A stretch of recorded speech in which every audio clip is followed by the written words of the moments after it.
there was a survey that came out, I think it was 538.com that published it, that suggested that if only men voted, Donald Trump would be elected president. If only women voted, Hillary Clinton would be elected president.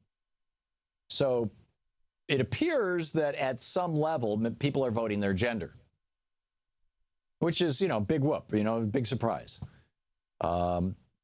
But that, and Trump has made it particularly easy to vote for a woman this year because he's offering such a poor example of manhood.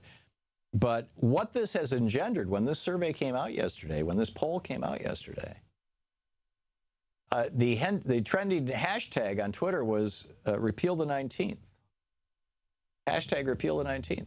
The 19th Amendment was the consequence, the result of Susan Anthony and wow, you go back to Abigail Adams, John Adams' wife.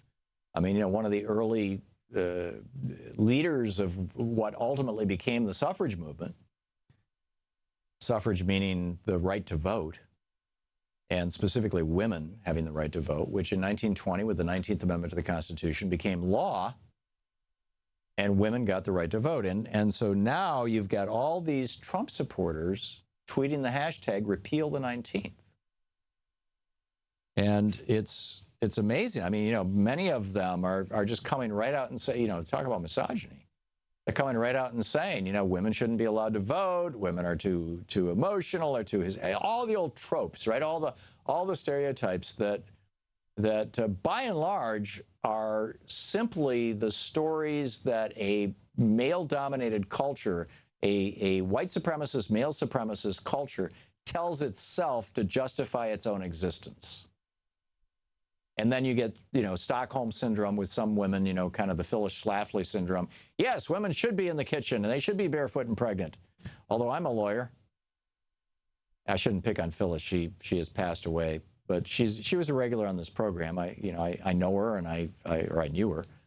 I know her positions on these issues, and I see women voting, supporting Donald Trump, and it strikes me that, is this Stockholm syndrome, or is it that they're just so committed to something else, like stopping abortion?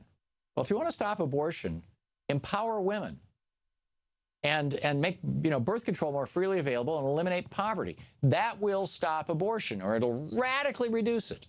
One of the things we absolutely know is that when Republicans become president, abortions go down, and when Democrats become president, abortions go down. When Republicans become president, abortions go up, because they put restrictions on the availability of birth control. It's very straightforward. You go state by state. The states are the great laboratories of democracy. They prove this. They absolutely prove it. But nonetheless, you got people who are saying, well, abortion's my issue, so I'm going to vote for the Republican. Right? Really, it's not abortion that's your issue. It's criminalizing female bodies that's your issue.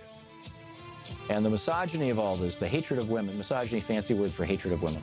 Misogyny of all this is just becoming so apparent. It's just so. Anyhow, we'll be back with your phone calls after this. It's coming up on 28 minutes past the hour here on the Thom Hartmann program. Stick around.